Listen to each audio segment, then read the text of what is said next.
ассалому алайкум тамошобинони арҷманд. боз имконият фаро расид ки муоиди хабарҳои ҷиноятӣ ва фаъолияти милитсияи суғд ба шумо маълумот диҳем.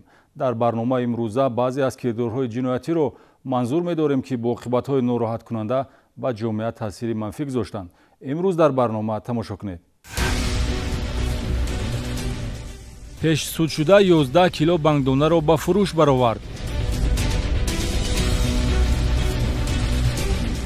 марде ки қасдона зану фарзандашро бо автомашина пахш намуд, ҷазо гирифт. чорводуздон дар ноҳияи Ҷаббор Расулов ва шаҳри Конибодон ба даст афтоданд. Xonobod burdim to Xonobodda mondagishba in kvartirkati gav zada xudosh bozor ba darovarda 7000 ba furoxt ast. дар Хуҷанд 7 нафар ҷавон барои монеъ шудан ба кори милитсия ва авбошии гурӯҳӣ ҳабс шуданд. Баъд байни шумо ва кормандони милитсия чӣ ҳодиса рух дод? гурезондед аз расмони суд.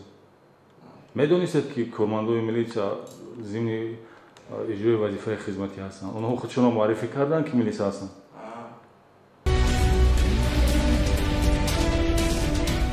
шарҳи ин ва дигар хабару гузоришҳо дар барномаи милитсия хабар медиҳад.